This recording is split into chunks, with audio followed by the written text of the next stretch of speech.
Son las 8:38, es jueves, es 27 de julio del año 2023 y vamos a empezar inmediatamente nuestro panel de conversación saludando a la editora general de nuestro departamento de prensa, Montserrat Rolano. ¿Cómo estás, Monse? Buenos días. Muy bien. Espero que tú también. Muy bien también. Y vamos a saludar a nuestros panelistas. Inmediatamente le damos la bienvenida a Polín Cantor de Horizontal y de Evópoli también. ¿Cómo estás, Polín? Buenos días, bienvenida. Hola, muy buenos días, muy contenta de estar con ustedes acá esta mañana. Sí, pues viene en camino, nos dicen que presencial, lo cual nos alegra mucho, porque ha residido harto tiempo en Barcelona Valentina Saavedra, así es que de comunes, así que la vamos a tener en poquitos minutos más aquí, pero obviamente, como en radio, Monse, Polín, no se puede esperar, ni existen los 15 minutos que son habituales en la cultura chilena de espera, partamos nomás. Sí, más de 15 minutos en algunos Sí. casos. Bueno, mientras esperamos acá a Valentina para que se acomode y todo, vamos a partir y bueno, junto con saludar a Polín, quería plantear el primer tema que va a marcar probablemente el día, entre las varias cosas. Tenemos la encuesta CEP, tenemos varias cosas hoy día, una agenda bien cargada, pero uno de los temas que va a marcar probablemente la jornada es la propuesta de reforma previsional que presenta eso de las 11 de la mañana en el Congreso, si no me equivoco, la UDI. Luego de que se marginara de esta mesa con el Ejecutivo y que fuera criticado incluso por sus pares, ¿no? Hasta representantes del Partido Republicano están en esa mesa, pese al enredo que hubo a inicios de semana. Bueno, hay un detalle que no es menor respecto de esto. Las iniciativas en materia de seguridad social son exclusivas del Ejecutivo. Por lo tanto, cualquier proyecto de ley que se presente por parte de la UDI, en rigor va a ser un saludo a la bandera, porque a menos que el gobierno lo acoja y lo haga propio, cosa que es bien inviable, porque no sería constitucional, ¿no? Pero bueno, lo que se sabe, lo que ha trascendido y lo que se ha dicho por parte de la misma UDI es que esta propuesta mantendría el 6% en la capitalización individual. Ahí, Polín, te quiero preguntar cómo ves esto, porque es un poco como volver a foja cero, ¿no? El gobierno estuvo esperando harto rato que RN entregara su propuesta, finalmente lo hizo, le puso urgencia al proyecto, se empezó a discutir y bueno, estamos en la situación en la que estamos actualmente con esta propuesta que va a presentar la UDI, como decía, antes del mediodía. ¿Cómo analizas el escenario para la reforma previsional y particularmente la posición que ha tomado la UDI de desmarque, ¿no? Y de también una postura más dura contra el gobierno? Yo creo que hay que separar todos los hechos, ¿cierto? Para poder empezar a hacer el análisis. Y yo creo que lo primero que hay que poner sobre la mesa, ¿cierto? En esta reflexión y en esta conversación, es que es importante que resolvamos el tema de las pensiones, que necesitamos llegar a un acuerdo, necesitamos buscar una salida, primero porque los chilenos se lo merecen, lo necesitan, y creo que no podemos seguir eternamente dilatando un tema, ¿cierto? Que está ahí, que está latente, que en el fondo hay veces hoy día, si tú miras las encuestas, ¿cierto? Están mucho más abajo, hay otras prioridades, debe estar en el lugar, no sé, bajo el 6 o 7, pero estas cosas son cíclicas, después vuelve a estar, ¿cierto?, en primera línea, porque claramente es un tema que no está resuelto. Y con eso, en el fondo, lo que quiero decir es que es importante, le tenemos que dar el tiempo y nos tenemos que acercar. Después, lo segundo es el sentir de los chilenos. Yo creo que las encuestas y todas las distintas encuestas que se han estado, ¿cierto?, haciendo, todas hablan de, en el fondo, que las personas hoy día quieren que su aporte vaya, ¿cierto?, a su cuenta individual, es lo que más valoran. Después el tema de que los fondos sean heredables, ¿cierto? Y que son propietarios de su plata, que las personas tienen la propiedad sobre sus fondos. Y vemos que esos tres conceptos cruzan y son mayoritarios cuando tú sales y le preguntas a cualquier chileno en la gran mayoría de las encuestas. Entonces creo que hoy día lo que se está trabajando desde Chile Vamos, si bien, ¿cierto?, cada partido ha entregado su propuesta, ¿cierto? Pero finalmente en esos tres conceptos están de acuerdo. Entonces, si tú ves hoy día lo que están proponiendo desde la derecha, va más bien en matices. Por ejemplo, en el caso de RN, tú ves que dicen, hagamos ahí un aporte donde tenemos uno de nuestros mayores problemas, la brecha entre mujeres y hombres. Entonces, que los hombres, que las mujeres coticen un 5.4, los hombres un 6.6, y ese diferencial se va a apoyar a mejorar las pensiones, ¿cierto?, de las mujeres. Entonces, yo creo que la UDI finalmente va a entregar, ¿cierto?, su propuesta, que yo creo que va a ir en línea con un poco lo que hemos planteado, lo que les he planteado ahora. Pero yo creo que las propuestas finalmente van a converger en una desde Chile Vamos, y se van a mover ahí, y en cómo tú puedes, por ejemplo, dentro de la misma propuesta de, ya no tengo claro si era RN o la UDI, con respecto a la PGU, es cómo ibas a seguir dando los incentivos. Y ahí me parecía que tenía mucho sentido esto de que tú puedas aumentar, en el fondo, te va a aumentar tu aporte de PGU en la medida en que tú hayas cotizado más tiempo, porque eso lo que hace es que formaliza el trabajo, que es fundamental. Así, lo que nosotros no podemos hacer es que se generen incentivos al contrario, y que la gente al final le convenga y busque el empleo por el lado. Sí, esa es la propuesta de RN, lo último que menciona Pauline. Sí, ahora bueno, vamos a aprovechar de darle la bienvenida. Lo habíamos dicho antes de entrar al estudio, nos alegra mucho tener acá a Valentina Saavedra de Comunes. Bienvenida, Vale. Tanto Zoom. Sí. Tanto Zoom, desde la pandemia. Sí, prometo el próximo estar ahí, prometo estar presencial. Hoy día no me dieron los tiempos. Sí, uno se acostumbra al final a los tiempos del Zoom, como de una reunión. Y con el frío también nos cuesta salir de la casa. No, pero nos encantaría que estuvieras acá, pues, Paulina, así que la próxima hagamos el esfuerzo. Bienvenida, Valentina. Muchas gracias. Feliz cumpleaños. Gracias, Vale, te pasaste. ¡Ay, feliz cumpleaños! Gracias, sabíamos Paulina. que Pato estaba de cumpleaños. Muchas felicidades. Muchas gracias, se pasaron. Un cumpleaños feliz. Muchas gracias, muchas gracias.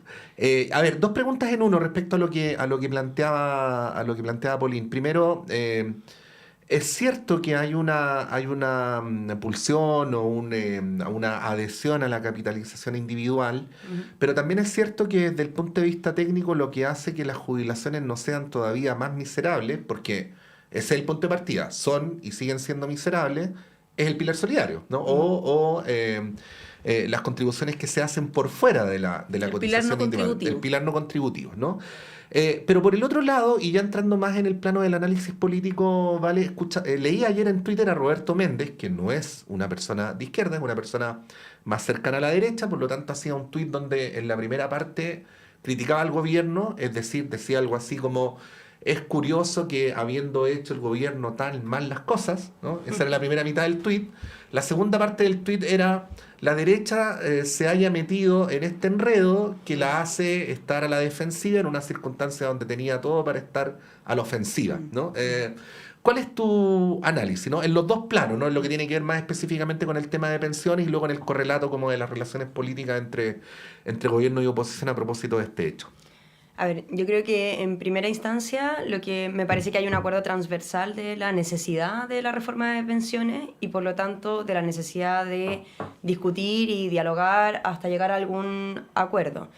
En ese sentido yo creo que, claro, como las estrategias que han habido, el comportamiento de la UDI no tiene como mucho sentido, o sea, no responde, digamos, a lo que se requiere, o sea, digamos, la urgencia que se requiere.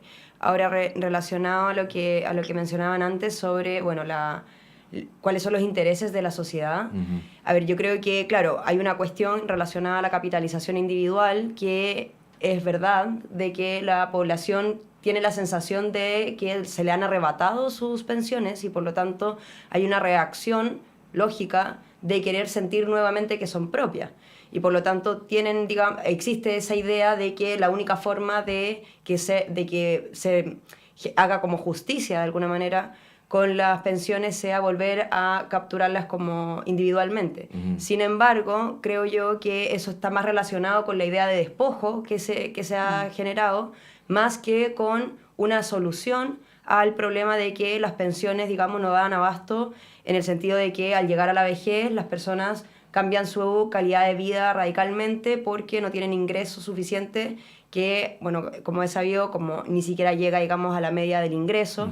Y por lo tanto, creo que también es un engaño plantear de que porque vaya a haber, digamos, con este 6%, una capitalización individual, eso va a mejorar radicalmente las pensiones. O sea, lo que va a hacer básicamente es responder a esta primera reacción que existe de cómo se recupera o cómo se repara esta sensación de despojo, pero no se resuelve el problema de fondo, que es que las pensiones van a seguir siendo, digamos, muy precarias y, bueno, muy desiguales en general. Y en ese sentido, o sea, yo creo que también hay que pensar en estos dos anhelos, ¿no? No solamente en esta idea transversal de que la gente quiere volver a tener, que su pensión le llegue digamos, a su propio cuenta, sino que también el anhelo de, bueno, cómo se pueden tener pensiones justas. Y también yo en ese sentido creo que hay que recordar de que, o sea, por años también la población ha planteado que quiere un nuevo sistema de pensiones, que se quiere terminar con la AFP, y etcétera, etcétera. Y por lo tanto yo creo que esas dos cuestiones se tienen que poner sobre la mesa, no solamente una en este contexto. Y en eso también yo creo que, bueno, el gobierno también ha estado súper dispuesto a dialogar y llegar a un acuerdo incluso cuando la propuesta o la idea, digamos, del oficialismo no es precisamente, por ejemplo, tener un 3 y 3, sino que, o sea, 6%, digamos, completamente solidario, y eso también se ha ido cediendo. Entonces yo creo que como una base del diálogo político es la disposición a ceder y llegar a un punto medio, y por lo tanto no sentarse a la mesa diciendo, mira, se hace todo lo que nosotros queremos, o si no nos movemos de aquí. Bueno, eso no es un diálogo, eso es una imposición. Y además es muy curioso de que la derecha, cuando estaba en el gobierno, sí tenía disposición a disminuir el porcentaje de la capitalización individual, en ese 6% de la capitalización individual, y ahora que es oposición, no. Entonces, creo que también hay una cuestión un poco de cómo hacerle gallito al gobierno. Yo creo que está más relacionado con esta idea de generar la sensación de que no hay acuerdo posible, o como de que si no bueno, un poco, digamos, yo creo que es como un intento de choque de fuerzas, más que una estrategia de cómo se resuelve el problema de la reforma de pensiones. Porque si estaban de acuerdo cuando eran oficialismo, no tiene ningún sentido de que ahora no tengan de acuerdo cuando son oposición. Entonces yo creo que ahí también hay una cuestión que va más allá del debate sobre qué se hace con ese 6% de la reforma de pensiones, y tiene, yo creo, que mucho más que ver con, bueno, cómo se aprovecha hoy que están en una posición de fuerza luego de las últimas elecciones, evaluaciones, etcétera, más que, o sea, y yo creo que en eso, a ver, yo creo que no se puede jugar, digamos, con el tema de la reforma de pensiones para las otras, digamos, gallitos políticos que se puedan estar teniendo.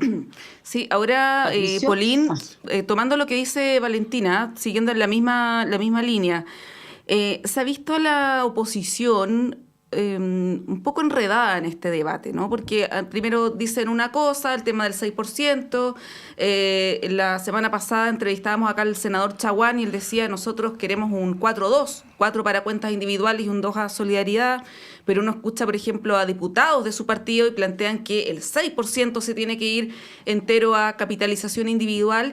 Y hay algo que, esto ya es más responsabilidad del gobierno, pero si uno observa los países a los que nosotros miramos con admiración, la mayoría tienen sistemas mixtos, con un componente solidario mucho más potente de lo que se está hablando acá, que sería este 6%, ¿no? Bueno, ahí Valentina quizás puede referirse un poco cómo se ve en Europa, ¿no? Pero nosotros hablamos mucho constantemente de cómo se ven esos países, pero el debate acá parece que está muy enfocado en fortalecer lo que ya está y que no ha dado buenos frutos, no ha dado buenas pensiones. Todos los especialistas, transversalmente, plantean que sin ese componente de solidaridad, sea un 2, un 3, un 4 o un 6, las pensiones pueden mejorar, efectivamente, pero a largo plazo, ¿no? A una década por lo menos, y no ahora. Y esa es lo que la ministra Jara por lo menos ha defendido, de la importancia de tener este porcentaje de solidaridad.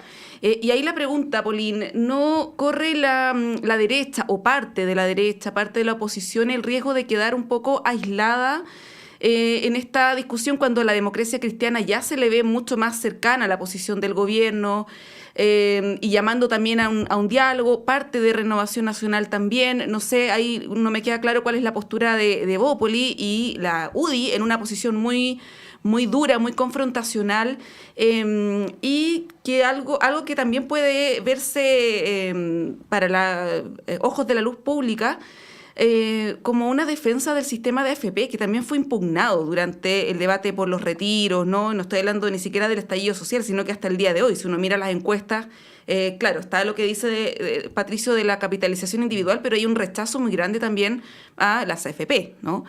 ¿Cómo lo ves desde la perspectiva de la oposición? A ver, primero varias cosas que se han dicho acá. Lo primero, y quiero ahí, en el fondo, ahí decirle a la Valentina, que los fondos siempre han sido de las personas. Acá nunca a nadie le han quitado un fondo, por lo tanto acá en el fondo a nadie se le ha arrebatado ningún dinero ni nada, por lo tanto los fondos que cada persona ha tenido siempre han sido de ellos. Y eso quedó más que demostrado lamentablemente con el famoso 6%. Después los contextos han cambiado. Cuando se vio la reforma en el segundo gobierno del presidente Piñera, no existía la PGU. Hoy día, con la PGU, cambia radicalmente, porque hay un aporte, ¿cierto?, que viene con fondos del Estado, que es sumamente relevante, que ha mejorado sustancialmente muchas pensiones, que en el fondo han podido mejorar, digamos, se han acercado un poco más a lo que es la tasa de reemplazo. Y lo otro, que no nos olvidemos que gran parte del problema que tenemos de las pensiones viene porque uno, las expectativas de vida aumentaron, por lo tanto el sistema estaba mal calculado. Es un drama que esto no se empezó a gritar mucho antes de que la promesa nunca se iba a cumplir, porque no nos estábamos muriendo a los 70 años, sino que a los 80 y más. Y para eso el porcentaje que se destinaba al ahorro previsional pasó a ser muy bajo, es decir, imposible, jamás se iba a tener una tasa de reemplazo de acuerdo a lo esperado, porque los números nunca iban a dar. Lo otro, el tema de las lagunas, tampoco nunca se tuvo y se previó la gran cantidad de lagunas que se tienen en el mundo laboral, producto uno, ¿cierto?, lo que le pasa a las mujeres, y por otro lado también en lo que tú te demoras muchas veces en conseguir empleo y el tiempo que pasas desempleado. Entonces, hay una serie de problemas que efectivamente se fueron dando porque los contextos del mundo también fueron cambiando en términos de cómo se enfrentaba el trabajo cuando este sistema se ideó hace muchísimos años atrás. Entonces, lo que quiero decir que los contextos van cambiando, y por eso que la propuesta que estuvo sobre la mesa en el gobierno anterior hoy día ya no es válida. Y yo creo que no es válida también por lo que dicen los chilenos. Esto no es solo un grupo que se sienta en una mesa aislado y que puede definir qué es lo que es mejor o peor para los chilenos. Hoy día hay bastante información respecto de cómo los chilenos quieren que se administren sus fondos y dónde quieren que vayan. Entonces, esa información no lo podemos obviar, y yo creo que eso ha sido un punto esencial que ha hecho cambiar la postura en general de la derecha con respecto a este 3 y 3 que estuvieron listos y que quedó trancado, ¿cierto?, como todos sabemos, en el Senado. Y hoy día, donde ya cada vez se está empujando más hacia ese 6% a cada cuenta individual, y que se busquen otros mecanismos de cómo tú puedes ir mejorando con mayor rapidez las pensiones, que probablemente incluso con este 6%, al muy poco tiempo vamos a empezar a quedar cortos, porque las personas están viviendo más. Entonces, acá hay y nadie se atrevió a tocarlo, pero yo creo que la edad de jubilación es algo que también vamos a tener que cambiar. Es algo que nadie lo quiere tomar porque es como políticamente incorrecto, pero probablemente vamos a tener que trabajar hasta los 70 o 75 años porque vamos a estar viviendo hasta los 90. Entonces, no hay ni un sistema que te aguante y que te sostenga durante más de 20 años de vida sin estar trabajando. Entonces, son sistemas hoy día que tienen que ser mucho más ágiles para ver cómo nos vamos adaptando. Y eso que no nos hemos metido acá en cómo va a afectar todo el tema de la inteligencia artificial y la automatización del trabajo. Así, tantos cambios que se nos vienen en el mundo laboral, cómo nos vamos a hacer cargo de eso. Pero yo creo que en ese sentido los contextos han cambiado y por eso que la propuesta ha cambiado. Y lo que sí yo creo que es importante, y con esto cierro, es que yo creo que todos los actores políticos tienen conciencia de la relevancia que tiene, de que tenemos que cerrar esto y que tenemos que buscar finalmente cuáles van a ser esos puntos para poder acercarnos. Y yo creo que acá lo que también ha hecho que el oficialismo también vaya cambiando son los mismos números, y esto tú también lo tienes que analizar desde un punto de vista técnico, económico y no solo ideológico, y ver cómo muchos de los sistemas que han estado centrados en muchos sistemas de reparto, que es como acá la izquierda partió, están totalmente quebrados. Entonces no puede un grupo chico sostener a un grupo que crece y crece en la población, que es la tercera y la cuarta edad. Bueno, Polín planteó el panorama más general. Yo creo que eso nos abre un gran tema y les va a parecer una patudez que un periodista de una radio diga que el debate está mal planteado, pero lo voy a decir igual. De repente lo podemos tomar en el siguiente bloque. Porque en mi particular opinión siempre me ha parecido muy extraño, y para esto está el parámetro internacional, que el Estado de Chile sostenga al mismo tiempo que un trabajador activo no puede vivir sin menos de una determinada cantidad de dinero al mes, y que al mismo tiempo ese Estado diga que cuando ese trabajador deja de ser activo, sí puede vivir con eso, con menos al mes. Y no solamente con menos, sino con mucho menos, ¿no? No digo que el Estado lo diga, pero al no zanjarlo, en la práctica lo dice, ¿no? O sea, el sueldo mínimo es tanto, pero cuando jubilas ganas menos que eso. Y hay dos definiciones para sueldo mínimo. Una que es más descriptiva, que es el monto mínimo que un empleador está obligado a pagar. Y hay una descripción que es más cualitativa, que es el monto mínimo sin el cual un trabajador no puede satisfacer sus necesidades mensuales. Entonces, me parece que incluso cuando se habla de avanzar en el aumento del sueldo mínimo, sin partir primero en homologar las jubilaciones con el sueldo mínimo, veo que hay un problema de enfoque. Digo, hasta países que han tenido gobiernos más bien liberales o gobiernos más distantes del rol del Estado en la economía, y no del primer mundo, sino de acá como Colombia, tienen homologada la jubilación con el sueldo mínimo. No, bueno, ahí quería preguntarles cómo lo ven. Disculpen que sea tan patudo en decir que está mal planteado el debate, pero aprovechando también de que Valentina ha tenido una estadía afuera, nos puede dar también ese parámetro más referencial. Les propongo que vayamos a un alto y retomamos la conversación a la vuelta. Okay.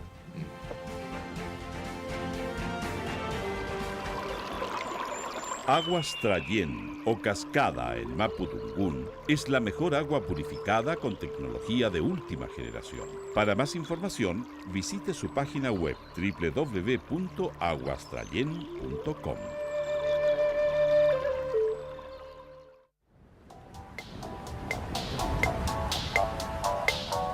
Este sábado 29 de julio a las 19:30 horas, el Grupo Nacional Aeroplan aterriza en Sala Máster de Radio Universidad de Chile en un evento plagado de energía, ritmo y pura esencia rockera. Por primera vez en su trayectoria, esta prometedora banda de rock chilena tocará en vivo para sus fans y amantes de la buena música.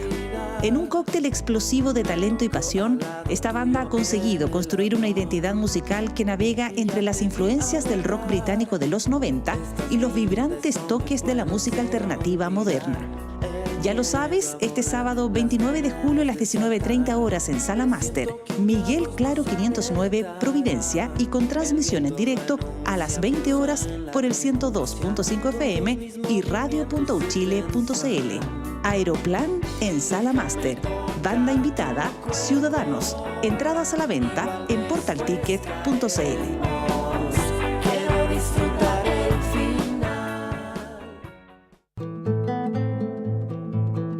soy Luis Mesina y les quiero invitar a todos y a todas para que sintonicemos todos los días viernes de 16 a 17 horas en Radio Universidad de Chile el programa Debate Social, donde estaremos discutiendo, debatiendo, conversando con amigos y amigas sobre la realidad nacional, especialmente del mundo social. Así que quedan todos invitados e invitadas a escucharnos.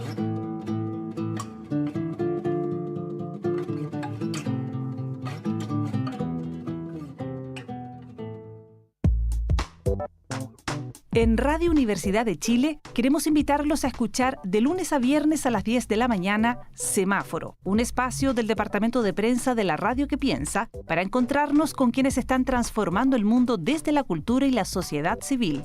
Conversaciones sobre nuestra ciudadanía y sus expresiones y desafíos de lunes a viernes a las 10 de la mañana en Semáforo de Radio Universidad de Chile. Conduce la periodista Antonella Esteves.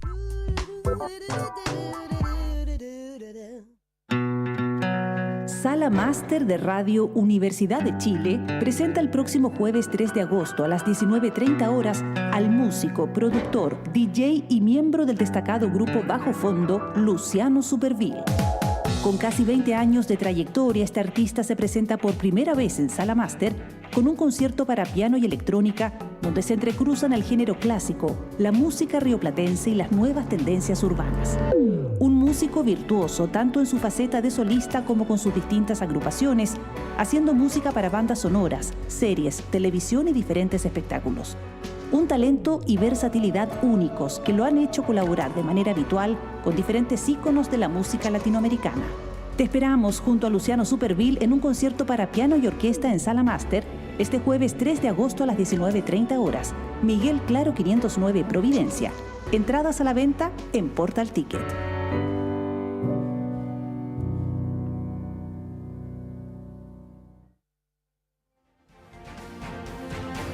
El Departamento de Prensa de Radio Universidad de Chile trabaja para mantenerlo informado.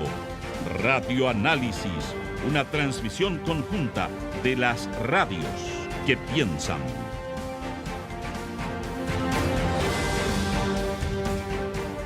Son las 9:05, continuamos en esta mañana de día jueves con Montserrat Rolano como cada mañana, con Polín Cantor, con Valentina Saavedra. Bueno, para ir cerrando la conversación sobre las AFP, sobre esta discusión específica sobre la reforma previsional, pero en general también sobre el estado del sistema previsional en el país. Por eso yo planteaba ese comentario más disruptivo al final del bloque anterior, también entre otras cosas para que Valentina con las ventajas, porque también tiene desventajas, con las ventajas que da la mirada a la distancia nos pueda dar una opinión o una apreciación.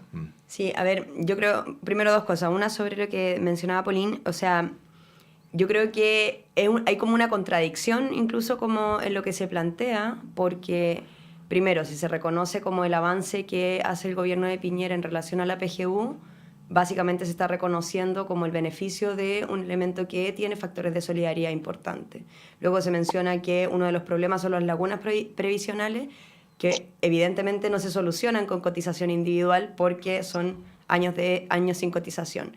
Entonces creo como que al final se plantean una serie de problemáticas o de reconocimiento y luego se dice, bueno, pero la gente lo que quiere es que el 6% vaya a cotización individual. Entonces no se conectan, digamos, como el diagnóstico con la propuesta. Y yo creo que esa cuestión básica de, bueno, plantear, mira, todos estos son los problemas, pero esto es lo que ustedes quieren, así que hacemos esto, como creo que esa falta de conexión me parece a mí de que es como una especie de publicidad engañosa, siento yo, porque una cosa es decir, bueno, si la gente quiere que el 6% vaya a la cotización individual y luego se promete de alguna manera, o no sé si siquiera si hay como personalidad para prometerlo, pero de que se van a mejorar las pensiones porque se está haciendo o se está resolviendo la reforma en función de lo que la gente ha planteado que quiere, que es la capitalización individual. Entonces creo como que ahí hay un problema, porque no se va a solucionar lo primero con lo segundo. Entonces creo que ahí hay una cuestión que, y yo insisto, yo creo que de parte de todos los sectores hay que poner sobre la mesa y dejar súper claro de que no hay acuerdo, o sea, de entrada, o sea, no es como que uno se sienta a la mesa y dice, mira, no tenemos nada que conversar porque todos pensamos igual, porque evidentemente hay una diferencia ideológica, evidentemente hay una diferencia política, y a mí me parece sano como en democracia que esas cuestiones se pongan sobre la mesa transparentemente. Lo que sí creo que es importante es la disposición a que se logre un acuerdo de manera de que ambas cuestiones, o sea, el interés de la derecha, que es proteger la capitalización individual, como digamos, del lado del gobierno, el progresismo, qué sé yo, que se avance, digamos, en solidaridad. No porque sean intereses particulares de cada sector político, sino porque cada sector político plantea una forma de solucionar el problema de las pensiones de una manera distinta. Yo creo que esa cuestión hay que como validarla en el debate. O sea, yo no comparto en absoluto de que la capitalización individual vaya a mejorar las pensiones, no creo que sea un sistema justo, no creo que, o sea, como que uno podría dar como una cháchara entera de por qué no, pero también respeto de que haya otro sector que sí crea eso y por lo tanto, bueno, en una cuestión como en un ánimo democrático se tiene que poder llegar a acuerdo. Y yo lo que creo también es que, bueno, aquí quizás como abordando un poco lo que planteabas tú, Patricio, como en un debate más amplio, la discusión de pensiones además genera un debate enorme sobre toda la estructura social, o sea, como primero como de protección social, pero también de todos los servicios sociales que están adheridos. Porque claro, una cosa es, bueno, cómo equiparamos el sueldo mínimo con la pensión mínima, pero también luego qué es lo que deriva cuando las personas no, digamos, no pueden obtener una pensión mínima. O sea, no sé, por ejemplo, lo que se empieza como a naturalizar es que la gente dice, bueno, yo adquiero una propiedad porque así la arriendo y eso es mi pensión. O bueno, yo resuelvo, por ejemplo, el bueno, una cosa que hablábamos un poco cuando en comerciales, como los hijos al final tienen que asumir un gasto en la pensión de los padres. Y eso significa, bueno, un gasto menos, digamos, en su propia calidad de vida. O sea, empieza a generarse, digamos, un entramado de, comillas, soluciones individuales que no resuelve el sistema de pensiones, pero que sí genera el sistema de pensiones. Y por lo tanto, creo que también eso va produciendo, digamos, otro tipo de otras derivadas que van estructurando la vida en sociedad.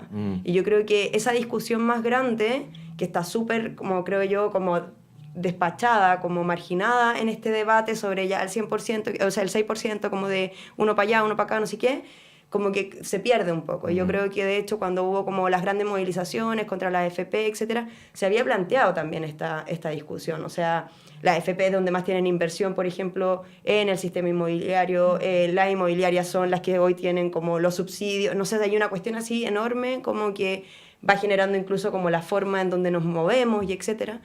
Y yo creo que esa cuestión, bueno, se despacha, o sea, se deja de lado, se plantean estos dos formas de solución en un porcentaje chiquitito, digamos, del sistema, que es el 6%, o sea, tenemos toda esta discusión por el 6%. Entonces yo creo que, claro, o sea, lo que tú mencionabas sobre, bueno, cómo se equipara, claro, yo creo que uno puede pensar en equipararlo, yo creo que sería lo justo, lo mínimo, como... sin embargo, también creo que ojalá en algún momento la política permita dar esta discusión un poco más grande sobre lo que significa el cambio de los sistemas que, digamos, en conjunto generan la seguridad social. Sí, bien breve, Monse, disculpa, no más para que no se nos olviden ciertas referencias que son centrales. El derecho a la seguridad social está recogido en la Declaración Universal de Derechos Humanos. Y bueno, y en una serie de pronunciamientos, de pactos, de altos comisionados, de oficinas, en fin. Entonces, lo menciono nomás porque se supone, pero deberíamos ser más autoexigentes como especie al respecto, que los derechos humanos universales deberían ser efectivamente universales, ¿no? Y bueno, y eso es lo que está en juego si es que estamos hablando de montos tan mínimos en este caso. Sí. Bueno, tenemos hartos temas para plantearles, así que voy a cambiar el tema sin perjuicio, Polín, que si tienes alguna colita que plantear sobre lo que estábamos hablando de pensiones, puedes hacerlo, pero quiero llevarlas brevemente o hacer un repaso del proceso constituyente. Ayer ocurrió algo que ha generado preocupación, que es el rechazo a la consulta indígena, por ejemplo, ¿no? Las bancadas de oposición en la comisión, en el Consejo Constitucional, se opusieron a realizar esta consulta indígena, por lo tanto quedó descartada, y esto en un plano más general va tomando cierta forma, ¿no? El texto que vamos a conocer ya en el mes de octubre. Las encuestas, a propósito de la encuesta CEP que se va a dar a conocer en un ratito más, han dado cuenta progresivamente de un rechazo, de un aumento de la opción en contra. Recordemos que así va a ser la papeleta a fin de año, en contra o a favor. Y también, a propósito de lo que salió la semana pasada del proceso de participación encabezado por las universidades de Chile y la Universidad Católica, una alta valoración al texto de los expertos, que ya sabemos con las enmiendas que han planteado tanto Republicanos y Chile Vamos, no va a quedar parecido a cómo salió del Consejo de Expertos.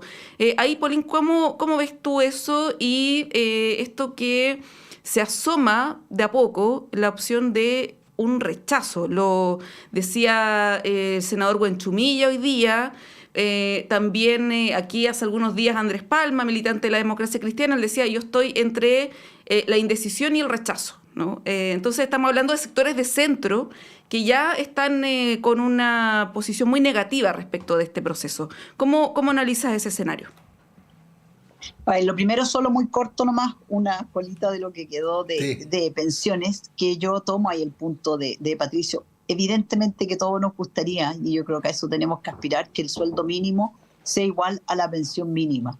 Pero finalmente, para poder lograr eso como país, tenemos que crecer, tenemos que generar riqueza, porque al final del camino, si no, lo que nos va a terminar pasando es que vamos a terminar repartiendo pobreza, porque si no generamos, digamos, que nuestra economía crezca más, los recursos no van a llegar y no vamos a tener nada que poder repartir. Así que como el punto, pero para eso necesitamos crecer como país, como economía. Eso es importante. Y lo otro, solo ahí para cerrar, eso que hoy día también no nos olvidemos que dentro de nuestro contexto tenemos un Estado que es muy poco confiable, que la gente no confía en que el Estado se haga cargo de solucionar sus problemas. Nos gusta a todos esto para todos los colores políticos, pero hoy día eso está sobre la mesa y basta salir a preguntarle a las personas y escuchar lo que dicen. Y ahora me voy al tema, Monse, que tú planteas. A ver, yo creo que lo primero que quiero decir, que yo creo que ojalá podamos aprobar y tener una nueva constitución. Yo creo que es necesario, que necesitamos dar vuelta a la página. Creo que hay muchos temas hoy día que necesitan de una nueva constitución, sobre todo nuestro sistema político, que es un sistema que está literalmente muerto. Es un sistema que llegó a un callejón sin salida y que da lo mismo que alianza, que conglomerado, quienes lleguen a gobernar, no van a poder gobernar, porque no va a haber gobernabilidad con esta excesiva fragmentación, porque un sistema proporcional hoy día no convive con el excesivo presidencialismo que tenemos, y por lo tanto ahí hay un análisis técnico que es sumamente relevante, y está claro que esa reforma desde el Parlamento nunca se va a hacer, porque finalmente ningún parlamentario va a estar buscando cómo restringir sus propios intereses o beneficios. Y en ese sentido, creo que es importante que ojalá podamos llegar a los acuerdos, ver el texto de la comisión de expertos, ver lo que para cada sector es fundamental de agregar. Ahí doy, por ejemplo, voy a dar un ejemplo en el caso mío. Para mí es fundamental que exista la libertad para poder elegir quién quiero yo que me provea mi derecho, ya sea si es un ente público o un ente privado. La libertad para mí de las personas de elección está por sobre cualquier cosa. Creo que es fundamental tener la libertad para poder elegir. Y cada uno tiene sus líneas rojas, sus alertas. Y yo creo que es clave que podamos llegar a ese acuerdo, que no quedemos entrampados, porque si no, finalmente vamos a terminar con la constitución que tenemos, y este es un proceso que no se va a poder, creo yo, abrir a lo mejor hasta los próximos 20 años. Capaz que en el caso mío ya ni siquiera uno esté acá en 20 o 25 años más, porque tú no puedes estar abriendo un proceso constitucional cada 2 o 3 años. Así, no resiste, digamos, no resiste las bases institucionales. Entonces creo que eso es fundamental. Yo todavía estoy confiada. El tema de la consulta indígena, yo creo que estamos con los tiempos en contra. Yo creo que ya no dan. Piensa tú que ya les quedan un par de meses nomás para poder entregar a la ciudadanía su propuesta. Y creo que ya se han recogido. Creo que, digamos, el sentir de los pueblos indígenas ha estado presente. Hay un representante de ellos ahí. No creo que sea lo más relevante hoy día. Creo que es mucho más relevante poder llegar a los acuerdos en los temas que de verdad son claves que estén en la Constitución para cada uno, tanto para el oficialismo como para la oposición, y que podamos presentar un documento que de verdad podamos aprobar todos. Sí. Creo que volver a tener un proceso fracasado sería realmente una pena.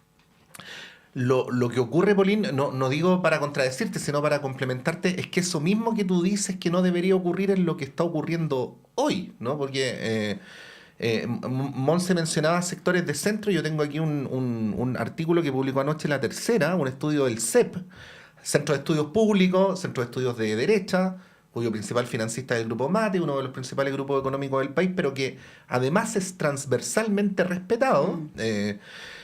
Señala que, voy a leer los titulares, leí a la pasada el artículo, pero bueno, que las enmiendas republicanas son de un impulso identitario, pero agrega que algunas contradicen explícitamente las bases institucionales.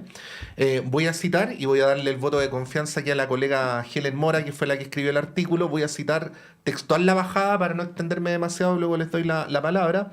El informe del Centro de Estudios advierte sobre la posible afectación de las bases institucionales que hablan sobre la soberanía que reside en el pueblo, el reconocimiento de los derechos humanos, el cumplimiento de las sentencias de los tratados internacionales y el Estado social. El análisis del organismo plantea que las indicaciones ponen, y aquí viene entre comillas, es decir, no es Helen Mora ni Patricio López, sino el CEP, ponen en peligro el proceso constituyente. Cierre comillas. Valentina. Sí, a ver, yo creo que algo que está ocurriendo es precisamente lo que el Partido Republicano, luego de las elecciones, dijo que no iba a ocurrir, ¿no? Ellos mismos dijeron, bueno, no, nosotros no, como que no vamos a caer en lo mismo que había pasado en el proceso anterior, en donde según la evaluación que hacían ellos, como que la izquierda capturó el proceso y, bueno, hizo un poco lo que quiso, y por lo tanto no era una constitución o una propuesta constitucional que representara la transversalidad del país, según la evaluación de ellos. Sin embargo, lo que me parece que está ocurriendo es precisamente lo que dijeron que no iba a pasar, ¿no? O sea, como que se está planteando de alguna manera un proceso que, si bien evidentemente lidera en la derecha por la composición del Consejo Constitucional, no, sí ha habido, digamos, un impulso de, bueno, ir definiendo las reglas y digamos, como incluso como en términos de contenido y etcétera, un poco más tirado, digamos, hacia su lado, sin la posibilidad siquiera como de ir generando ciertos acuerdos, cierto respeto a cuestiones que se habían planteado previamente. Yo creo que lo de la consulta indígena, a mí me parece que es como un gustito de parte de la derecha, más que como una cuestión que uno diga, bueno, mira, aquí estaban defendiendo, como decía Pauline, como, bueno, aquí cada uno tiene sus banderas rojas, yo no veo dónde está la bandera roja de no hacer una consulta. Y por lo tanto yo creo que en los gustitos se nota cuando, bueno, ahí ya la cuestión se corrió un poco para un lado, y en donde ya esta idea de no, vamos a armar una cuestión transversal que represente a todos los chilenos y chilenas, no está ocurriendo. Y de hecho, en ese sentido, no solamente está pasando esto, sino que yo creo que también toda la discusión sobre las enmiendas y como, bueno, las propuestas que se fueron planteando, que también hay un montón de cosas que uno dice, bueno, a ver, como esto no cambia, digamos, el carácter del Estado, y por lo tanto ahí yo creo, y bueno, de hecho Luis Silva lo planteó en un momento, bueno, aquí también nosotros tenemos que defender la identidad de los republicanos, y ahí yo creo que, bueno, se condice un poco con lo que plantea el CEP, y yo creo que cuando hay más preocupación de, mira, aquí que se note nuestra identidad, mira, aquí que planteemos cuestiones que vayan realmente a aprobarse, que representen, digamos, los anhelos del país, etcétera, creo que en esa diferencia de prioridades es cuando se juega de alguna manera la adhesión o no de la población a aprobar esta Constitución. O sea, yo creo que esto ha generado, digamos, un alejamiento rotundo o sea, yo no veo a la gente común y corriente, digamos, siquiera comentando la discusión constitucional. Y a mí me parece que, por lo menos en la vía en la que está ahora, va camino hacia el rechazo. Lo que a mí me parecería, bueno, que sería, digamos, lamentable. Sin embargo, o sea, si no es una constitución que representa los deseos de Chile, me parece que es, digamos, lo que tiene que ser. Y en ese sentido, por lo menos yo, quizá aquí me estoy saliendo de carro, digamos, a mí no me parece tan terrible que se rechace esta propuesta constitucional. La verdad es que si uno revisa en la historia, los procesos constitucionales son mucho más largos de lo que se ha pretendido hacer en Chile. Creo que hay como una especie de ansiedad de tratar de cerrar este proceso. Y yo creo que si, bueno, la constitución anterior, o sea, la propuesta se rechazó, si se rechaza esta, o sea, no me parece que eso va a cerrar esta apertura social, política de la necesidad de una nueva constitución, sino que yo creo que es parte como de un periodo en donde va a haber altas y bajas. Yo espero que evidentemente este periodo culmine con una nueva constitución, pero no puede ser que cualquier nueva constitución digamos, nos tenga que satisfacer, porque lo importante es tener una nueva constitución y no, digamos, las transformaciones que vayan al interior de esa nueva constitución. Yo creo que ahí está un poco esa tensión. Y por lo tanto yo creo que, bueno, así como va la cosa, yo no creo que vaya a ser una propuesta que represente a la mayoría del país.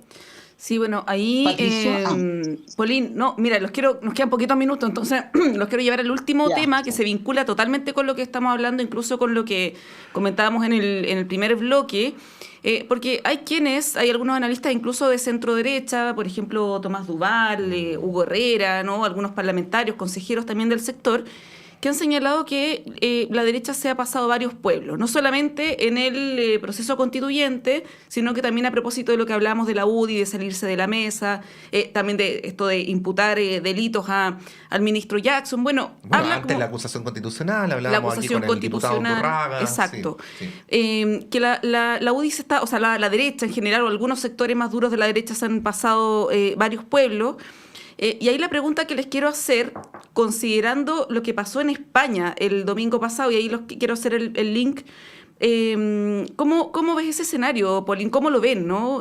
Porque hay un riesgo, a propósito de esta hipótesis de que el país sería más de derecha después de las últimas 2 elecciones, de que los próximos comicios, que son el próximo año, que dan cuenta de las elecciones sobre todo de concejales, ¿no? De una adhesión ideológica, puede que muestren algo distinto a las hipótesis que existen ahora respecto del sentido común mayoritario, ¿no?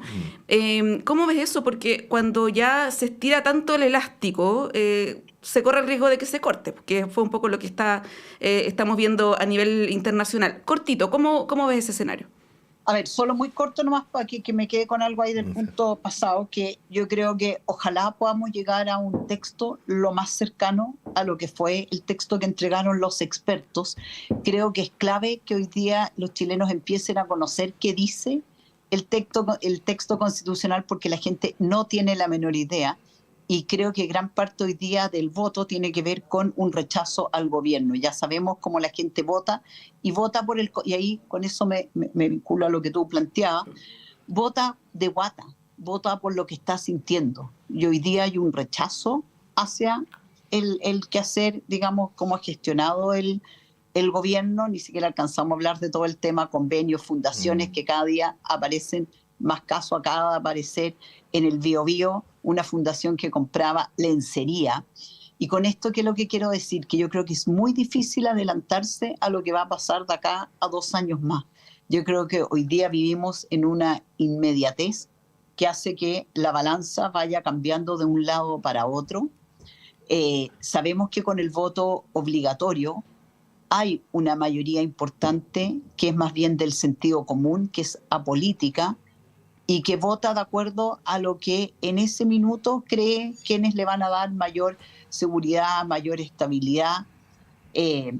Pero sobre todo yo creo que es muy difícil hoy día adelantarse del todo, porque los contextos van cambiando. Así hemos visto semana a semana, ¿cierto?, errores profundos del gobierno, con respecto a todo este tema, ¿cierto?, de los robos, de las fundaciones, en cómo lo ha sentido la población. Y por lo tanto, ¿en qué vamos a estar? ¿En qué zapatos vamos a estar sentados de acá en un año y medio más? Es difícil aventurarse. Entonces, yo ahí no me atrevería, porque lo que pasó en España, que algunos decían esto habría sido distinto si hubiesen ido juntos. ¿Quién sabe? Hay personas que si hubiesen ido juntos no votan así. Estamos en tiempos que son muy cambiantes. Sí, ahí vale, bueno, y tú sabes 1000 veces mejor que nosotros el punto muy breve, y pido disculpas porque voy a hacer más o menos lo mismo que dije ayer y anteayer cuando hablamos del tema. El Partido Socialista Obrero Español y Sumar no se tragaron la hipótesis de que España había girado a la extrema derecha, ¿no? Sino que adelantaron elecciones de inmediato, y la campaña estuvo basada en la confrontación, es decir, en la hipótesis de que España en realidad lo que había ocurrido era que no había logrado procesar adecuadamente cuáles eran los riesgos de la extrema derecha. Entre medio, la mano de Vox ya se empezó a notar en algunos gobiernos locales, y eso sirvió también como argumentos de campaña. Bueno, ¿cómo lo ves? Porque también está esa disyuntiva de, bueno, me trago de que Chile efectivamente es mucho más de derecha de lo que era antes, o más bien salgo a confrontar eso, ¿no? Y esa es una pregunta que va directamente a tu sector más que a otros, ¿no? Sí. Sí, por supuesto. O sea, a ver, yo creo que hay dos como caras, ¿no? O no sé, o dos aristas. Una, como la estrategia misma de la derecha, porque yo creo que a diferencia de lo que está pasando acá en Chile, allá el Partido Popular, que sería el partido que sería, no sé, como una especie de RN, digamos, o mezcla RN-UDI, en su momento intentó tratar de como reemplazar a lo que sería Vox, que aquí sería el Partido Republicano, y por lo tanto, o como jugarle el mismo juego, ¿no? Y por lo tanto plantear legislaciones y propuestas, medidas políticas, etcétera, que uno diría, bueno, son más propias de la extrema derecha, ¿no? Y en ese momento es que empieza, de hecho, Vox a ganar más lugar, ¿no? Porque una cosa así media de, bueno, la gente dice, bueno, sí, mira, si vamos a estar con la extrema derecha, bueno, por lo menos estamos con la que propone sin tapujos, digamos, serlo. Entre el original y la copia siempre se prefiere el original. Claro. Y, bueno, hubo un tiempo que permitió, digamos, que el Partido Popular dijera, bueno, vamos a volver un poco un giro como a hacer una especie de centro derecha y distanciarnos, y por lo tanto se aísla de alguna manera esta extrema derecha, cosa que aquí no ha sucedido. Yo creo que todavía estamos en esto de la UDI tratando de parecerse a los republicanos, no resultándole tanto, pero entonces como que en esta confusión y de hecho Polín como que lo deslizaba, como bueno, a lo mejor hay que unirse. Bueno, yo creo que en esa falta de distinción pasa de que los partidos más tradicionales de derecha van perdiendo. Entonces yo creo que ahí también hay una discusión que tiene que tener acá también la derecha de, bueno, si quieren ser reemplazados por los republicanos, con los riesgos que eso significa, porque la gente más de centro empieza también a alejarse de eso, o mejor distinguirse. Y en el caso del sector de la izquierda, bueno, en España es bien diverso, ¿no? Acá igual se ha logrado aglutinar entre Frente Amplio y lo que sería como socialismo democrático. Un poco, claro, está la DC también, pero allá como existen, digamos, gobiernos regionales, que son las comunidades autónomas, que tienen muchas más facultades, cada comunidad autónoma también tiene su propio partido, que muchas veces tienen relación con los independentismos, con las identidades más de sus tradiciones, etc. Pero las grandes coaliciones, claro, sería el PSOE y Sumar. Y en eso yo creo que contribuyó mucho a el resultado de la elección, la disposición que hubo previa del PSOE y Sumar a decir, mira, independiente del resultado, nosotros estamos a disposición de juntarnos para evitar un gobierno en donde la extrema derecha sea parte de ese gobierno. Y ahora, bueno, está todo un poco en decisión de Junts, que es un partido que es de Cataluña, que sería así una especie de DC, pero que lo que está pidiendo Junts es, bueno, negociemos, básicamente están planteando que quieren algunos cargos, y en la medida en que la coalición PSOE y Sumar se los dé, yo creo que se va a lograr resolver, digamos, la elección a favor de la izquierda y el progresismo, la centroizquierda, etc. Pero claro, yo creo que ahí hay como dos cosas que como conversar, ¿no? O sea, yo creo que para la izquierda es toda una discusión de una estrategia de unidad sin reemplazo de una por otra, porque no es que Sumar diga, bueno, ahora nosotros nos metemos todo al PSOE, sino que es, bueno, convivamos, Y por el otro lado, por el lado de la derecha es, bueno, hay que distinguirse también de esa extrema derecha, y yo creo que también tiene que ver un poco con la defensa de principios, que muchas veces yo creo que la extrema derecha se aleja de lo que por lo menos acá la derecha había planteado defender, ¿no? Como un ánimo democrático, que ellos estaban con los derechos humanos a pesar de haber apoyado la dictadura en su momento. Como que creo que todo eso se está difuminando ahora en el temor de que republicanos crezcan. Bueno, Clarísimo. grandes temas, nos quedamos sin tiempo, nos tenemos que ir corriendo, Pauline. De hecho, te queríamos preguntar tu mirada sobre lo que está ocurriendo con el fútbol chileno, ya que fuiste ministra de Deportes, pero lo dejamos para la próxima. Muchas gracias, Ya. como siempre, que estés muy bien. Oye, y te Gracias. comprometiste delante de los auditores y auditoras que la próxima vez iba a estar acá, así es que... Vamos Sí, a cobrar la palabra. sí, ¿ya? Me la cobran. Ya. La próxima, sí. Gracias, Pauline Cantor, que estés muy bien. Y a Gracias. Valentina Chao, Saavedra chao. también. Nos tenemos Muchas que ir gracias a ustedes. corriendo a la pausa con Montserrat. A la vuelta está Claudio Medrano con ustedes. Portal Disc, Cultura Violeta y